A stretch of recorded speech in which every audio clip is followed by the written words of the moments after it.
بسم اللہ الرحمن الرحیم۔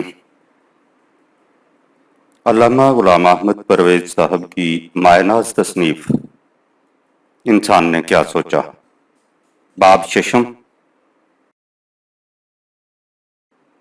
تہذیب فرنگ، ماحصل فلسفہ مادیت، آدمیت ذات نالید از فرنگ، زندگی ہنگامہ بر چید از فرنگ، مشکلات حضرت انسان آزوست، آدمیت راگم پنہا آزوست۔ اگرچہ یورپ میں مادی نظریہ حیات 19ویں صدی میں عام ہو چکا تھا، لیکن انسانی معاشرہ پر اس کے اثرات و عواقب 20ویں صدی کے شروع میں مرتب ہوئے۔ شین، روح عصر حاضر۔ شین کے قول کے مطابق ایک چیز ہوتی ہے جسے روح عصر کہا جاتا ہے۔ یہ ہر دور میں بدلتی رہتی ہے اور انسانی قلوب و اذہان پر چھا جاتی ہے، بجائے اس کے کہ یہ روح کسی متعین نصب العین کے حصول کے لیے مصروف جد و جہد ہو۔ یہ اپنا نصب العین آپ متعین کرتی ہے۔ اس تبدیلی نصب العین کو عام طور پر ترقی، پروگریس کہا جاتا ہے۔ اس اعتبار سے کہا جا سکتا ہے کہ عصر حاضر کی روح میکانیکی تصور حیات تھا اور اس کا نصب العین مادی ترقی۔ مادی ترقی انسانی زندگی کے لیے نہایت ضروری ہے۔ اس کے بغیر انسان اس عالم طبیعت میں اسی مقام پر رہ جاتا ہے جہاں سے کاروان حیات نے آغاز سفر کیا تھا۔ لیکن جب بادیت بجائے خواہش تصور حیات بن جائے تو زندگی کی ہر قدر اسی پیمانے سے ناپی، اسی میزان سے تولی، اسی محک سے پرکھی اور اسی زاویہ سے دیکھی جاتی ہے۔ شین لکھتا ہے، یہ ایک حقیقت ہے جس کی تصدیق تاریخ سے کی جا سکتی ہے کہ جب کبھی سائنٹیفک زاویہ نگاہ میں کوئی بڑی تبدیلی واقع ہوتی ہے تو اس کے ساتھ ہی ایسے مفکر پیدا ہو جاتے ہیں جو چاہتے ہیں کہ بنیادی اور ابدی صداقتوں میں بھی اسی زاویہ نگاہ کے مطابق تبدیلی پیدا کر دی جائے۔ جب 18ویں صدی میں نیوٹن کے نظریہ کے ماتحت عالم آفاق کے متعلق نیا تصور قائم ہوا تو اس کے ساتھ ہی اس کا بھی تقاضا شروع ہو گیا کہ اب دنیا کو مذہب بھی نیا ملنا چاہیے۔ چنانچہ اس کے مطابق ایک نیا مذہب بھی پیدا ہو گیا۔ کچھ لوگ ایسے تھے جنہوں نے تقاضا کیا کہ اخلاقیات، ادب اور مابعد طبیعت کو اپنے بنیادی اصول اور جوہر بدل لینے چاہیے تاکہ وہ اس جدید سائنٹیفک زاویہ نگاہ کے مطابق ہو جائیں۔ فلسفی آف ریلیجن، پیج 7۔ یہ ہے وہ ذہنیت جس کے ماتحت مادی دنیا کے متعلق نظریہ ادب، اخلاقیات، مابعد طبیعت، مذہب، سیاسیات، معاشیات، اگرچہ کہ انسان کی ذہنی، قلبی اور معاشرتی زندگی کے ہر گوشے کو متاثر کر دیتا ہے۔ چنانچہ عصر رواں کے میکانیکی تصور حیات نے ایسا ہی کیا اور انسانی زندگی کا کوئی شعبہ ایسا نہ رہا جس پر اس کا عکس نہ پڑ گیا ہو۔ سپینگلر کے الفاظ میں فلسفہ زندگی انسان کو ثقافت، کلچر دیتا ہے، اور کلچر جن محسوس و مرئی پیکروں میں جلوہ پیرا ہوتا ہے اسے تہذیب کہتے ہیں۔ Decline of the West. Berdyaev بھی کم و بیش اسی خیال کا اظہار کرتا ہے جب وہ لکھتا ہے کہ سویلائزیشن لاطینی زبان کا لفظ ہے جس کے اندر اجتماعی زندگی کا تصور موجود ہے۔ اسی لیے تہذیب سے مراد وہ طریقہ کار ہے جس کا مظاہرہ انسانی معاشرہ میں ہو۔ اس کے برعکس کلچر اس طریقے عمل کا نام ہے جس کا تعلق انسان کی ذات اور اس کی داخلی دنیا سے ہے۔ Slavery and freedom. اور آرنلڈ جے ٹوئنبی کے الفاظ میں، ہر تہذیب اور ہر مسلک زندگی ایک غیر منقسم وحدت ہوتی ہے جس میں تمام اجزاء ایک دوسرے سے جڑے ہوئے ہوتے ہیں اور ایک دوسرے پر منحصر۔ The world and the west, page 26۔ ہمارے دور کا کلچر میکانیکی تصور حیات کا پیدا کرتا ہے اور اس کے عملی مظاہر وہ ہیں جن کے مجموعی نتیجہ کو تہذیب فرنگ ویسٹرن سویلائزیشن کہا جاتا ہے۔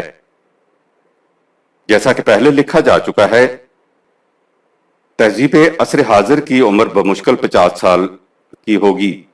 دیکھنا یہ ہے کہ اس 50 سال کے عرصہ میں اس تہذیب نے انسان کی حالت میں کیا تبدیلی پیدا کی ہے، اور عصر حاضر کا انسان اپنے متعلق کیا محسوس کرتا ہے۔ اس لیے کہ اگر یہ صحیح ہے کہ درخت اپنے پھل سے پہچانا جاتا ہے، تو میکانیکی تصور حیات کی قدر و قیمت معلوم کرنے کا بہترین طریقہ یہ ہے کہ اس تہذیب کے ثمرات کو سامنے لایا جائے جو اس تصور کی پیدا کرتا ہے۔ میکانیکی تصور حیات نے یہ بتایا کہ دنیا ہی مادی دنیا ہے، اس لیے علم بھی وہی ہے جو ہمیں حواس سینسز کے ذریعہ حاصل ہو جائے۔ علم محسوس perceptual knowledge کے علاوہ اور کوئی علم نہیں۔ حیات، شعور، نفس انسانی مادی چار دیواری سے آگے کہیں وجود نہیں رکھتے۔ مابعدت طبیعیات اور مطلق اقدار کے تصورات محض افسانے ہیں جو ذہن انسانی نے اپنی مصلحت کوشیوں کے لیے تراشے تھے۔ علم انسانی کے متعلق اس قسم کا نظریہ کیا نتائج پیدا کرتا ہے، اس کے متعلق ڈاکٹر سی ڈی براڈ اپنی مشہور کتاب the mind and its place in nature میں لکھتا ہے، معاشرہ کی تباہی۔ حیات اور نفس انسانی کے متعلق تو یکسر جہالت اور فزکس اور کیمسٹری کا بڑھتا ہوا علم، جب صورتحالات ایسی پیدا ہو جائے تو وہ معاشرہ تباہ ہو جاتا ہے۔ لہٰذا معاشرہ کی تباہی اور بربادی خود علم کے متعلق اس تصور کی بنیادوں میں مضمر تھی جو میکانیکی نظریہ حیات کا عطا فرمودا تھا۔ ان بنیادوں پر اٹھی ہوئی تہذیب کس طرح زندگی بخش اور حیات افروز ہو سکتی تھی؟ پروفیسر وائٹ ہیڈ کے الفاظ میں، مابعدت طبیعیات کے متعلق ہمارا علم قلیل، سطحی اور نامکمل ہے، اسی سے تمام خرابیاں پیدا ہوتی ہیں۔ مابعدت طبیعیات کے متعلق علم و فہم ہی تو انسانی تخیل کی رہنمائی کرتا اور مقصد حیات کے لیے درجہ جواز فہم پہنچاتا ہے۔ مابعدت طبیعیاتی معتقدات کے بغیر کوئی تہذیب باقی نہیں رہ سکتی۔ Adventure of ideas, page 164۔ Professor Susan Stebbing نے کہا تھا کہ جس قسم کے ہم خود ہوں گے اسی قسم کی ہماری فکر ہوگی۔ ideas and illusions page 124۔ لیکن حقیقت یہ ہے کہ جس قسم کی انسان کی فکر ہوتی ہے اسی قسم کا انسان خود بن جاتا ہے۔ میکانیکی نظریہ حیات کی روح سے کیونکہ تمام کائنات اور خود انسان ایک مشین کی طرح کام کرتے ہیں، اس لیے اس نظریہ کے مطابق سوچنے والا انسان رفتہ رفتہ خود بھی ایک مشین بن جاتا ہے جس میں حرکت تو ہوتی ہے لیکن لچک نہیں ہوتی، صلابت تو ہوتی ہے لیکن لوچ باقی نہیں رہتی۔ وہ زندگی اور اس کے حقائق کو جرے سکیل کے فارمولوں، ریاضی کی مساواتوں، فزکس کے میکانیکی نظریوں اور کیمسٹری کے غیر نامیاتی ان آرگینک قاعدوں کی روح سے حل کرنے کی کوشش کرتا ہے۔ عبوسن کم تریرا، اس کا نتیجہ یہ ہوتا ہے کہ زندگی کے لطیف پہلو اس کی نگاہوں سے اوجھل رہتے ہیں اور رفتہ رفتہ وہ انسان سے لٹ بن جاتا ہے۔ کأنہم خشب مسندۃ، گویا وہ خشک لکڑیاں ہیں جنہیں سوٹ پہنا دیا گیا ہے۔ اس ضمن میں لیزلی پال اپنی کتاب Annihilation of Man میں رقم تراز ہے کہ ڈارون اپنے خطوط میں لکھتا ہے کہ ایک مدت تک ایک ہی سمت میں سوچنے سے اس کی طبیعت نے ان تمام چیزوں سے حظ اٹھانا چھوڑ دیا جو بچپن اور جوانی میں اسے بہت محبوب تھیں، شاعری، مصوری، موسیقی وغیرہ۔ چنانچہ اپنی طبیعت کی اس تبدیلی کو ڈارون بہت بڑا نقصان قرار دیتا ہے۔ اس کے بعد پال لکھتا ہے، جو کچھ ڈارون سے ہوا وہی کچھ سارے مغرب سے ہو گیا ہے۔ اس نے ایک عرصہ تک محض مادیت کے نقطہ نگاہ سے کائنات کا مطالعہ کیا، جس کا نتیجہ یہ ہے کہ مادیت کے علاوہ انسانی زندگی کی تمام صوتیں خشک ہو گئی ہیں۔ صفحہ 168۔ زندگی کی لطیف حسیات سے محرومی کا نتیجہ صرف یہی نہیں ہوتا کہ انسان انفرادی طور پر ہار و یابس کھنکھنی مٹی کا پتلا بن کر رہ جاتا ہے، بلکہ معاشرتی طور پر اس میں علیحدگی، آئسولیشن اور انفرادیت، انڈیویجولائزیشن کے رجحانات پیدا ہو جاتے ہیں۔ اس لیے کہ معاشرہ میں جذب و ادغام کے لیے باہمی مودت، ایثار، خلوص، احسان، مروت، جھکاؤ، سپردگی، دوسروں کے جذبات کی رعایت ضروری ہیں، اور ان سب کا تعلق انسان کی حیات لطیفہ سے ہے، حسابی قاعدوں اور منطقی مفروضوں سے نہیں۔ George Footmore. نے جے ایچ ڈینسن کی شہرہ آفات کتاب emotion as the basis of civilization کا مقدمہ لکھا ہے۔ اس میں وہ رقم تراز ہے: تہذیب کا نشو و نمایشی صورت میں ممکن ہے کہ انسانوں کی زیادہ سے زیادہ تعداد کسی مقصد کے حصول کے لیے جد و جہد کرے۔ اس قسم کا اتحاد صرف وحدت تصورات، یونٹی آف بیئر آئیڈیاز کی بنا پر ممکن نہیں ہوتا۔ یہ اتحاد وحدت جذبات و احساسات سے ممکن ہوتا ہے، جن سے تصورات میں جذباتی تحرک پیدا ہوتا ہے اور وہ معتقدات اور مقاصد بن جاتے ہیں۔ میکانیکی نظریہ حیات سے فکری تصورات تو پیدا ہو سکتے ہیں، لیکن اس سے ان جذبات و احساسات کی نمود نہیں ہوتی جو عمق قلب سے ابھرتے اور افق تصورات پر چھا جاتے ہیں، اور جن کی صحت و سقم پر تہذیب کے حق و باطل ہونے کا مدار ہوتا ہے۔ اصل سوال یہ ہوتا ہے کہ خارجی حوادث کے خلاف کسی قوم کا رد عمل کیا ہے۔ یہی رد عمل وہ پیمانہ ہوتا ہے جس سے اس قوم کی سیرت کی گہرائیاں، تصورات کی پہنائیاں اور فکر کی بلندیاں ناپی جاتی ہیں۔ یہ رد عمل متعین ہوتا ہے اس قوم کے معتقدات سے۔ وائٹ ہیڈ اس باب میں لکھتا ہے: ہر دور کا کریکٹر اس بات سے پرکھا جاتا ہے کہ اس دور کے انسانوں کا ان مادی حوادث کے خلاف رد عمل کیا ہے جن سے وہ دوچار ہوتے ہیں۔ یہ رد عمل ان کے بنیادی معتقدات سے متعین ہوتا ہے، ان کی امید و بیم سے، اقدار کے متعلق ان کے فیصلوں سے۔ صفحہ 125۔ یقین محکم۔ معتقدات ہمیشہ یقین سے پیدا ہوتے ہیں، اور یقین کی عمارت مستقل اقدار کی بنیادوں ہی پر استوار ہو سکتی ہے۔ میکانیکی نظریہ حیات چونکہ مستقل اقدار کے وجود ہی سے انکار کرتا ہے، اس لیے اس کی دنیا میں یقین کا کوئی دخل نہیں ہوتا۔ سائنس کے نظریات نت نئے دن بدلتے رہتے ہیں، اس لیے مادیت کا لازمی نتیجہ ریب و تشکیک۔ Skepticism. بلکہ میسن تو یہ کہتا ہے کہ کسی قوم کی 2 نسلوں پر تشکیک و ریب کی حالت گزرنے دیجیے، اس کے بعد ان میں خود بخود مادیت پیدا ہو جائے گی، اور عدم یقین وہ چیز ہے جو اپنی تباہی کے سامان خود اپنے اندر رکھتی ہے۔ اس لیے کہ تخلیقی تحرک کبھی کسی ایسے نظریہ کو مستقل طور پر اپنے ساتھ نہیں رکھ سکتا جو انسانی ذات کی تعبیر صرف مادی اصطلاحات میں کرے۔ Creative freedom, page 265۔ زندگی کے اقدار پر یقین نہ رہے تو قلب انسانی میں ایک ایسا خلا پیدا ہو جاتا ہے جسے اور کوئی جذبہ پر نہیں کر سکتا۔ اس لیے بے یقینی کا لازمی نتیجہ پریشانی اور اضطراب ہوتا ہے۔ پروفیسر آلفریڈ کوبن اس باب میں لکھتا ہے: جو شخص یہ خیال کرتا ہے کہ انسان ایمان کے بغیر بھی زندہ رہ سکتا ہے، اسے دور حاضرہ کے نوجوانوں کی حالت کا مطالعہ کرنا چاہیے جو مضطربانہ اس تلاش میں پھر رہے ہیں کہ کوئی ایسی چیز مل جائے جس پر ایمان لایا جائے۔ The crisis of civilization. انسانی زندگی کے جو فیصلے مصلحتوں کے تابع بدلتے رہتے ہیں، ان سے انسان میں کبھی ذوق یقین اور خلوص عمل پیدا نہیں ہو سکتا۔ خلوص کے لیے یقین ضروری ہے، اور جس تہذیب کی بنیادیں خلوص اور دیانت پر نہیں ہوتی وہ دنیا میں کبھی پنپ نہیں سکتی۔ تہذیب کی تاریخ کا مشہور عالم رابرٹ برفو اس ضمن میں لکھتا ہے: انسانی کلچر کی پوری تاریخ اس پر شاہد ہے کہ کسی تہذیب کی قوت، توانائی، زور دروں، اس کی قدر و قیمت اور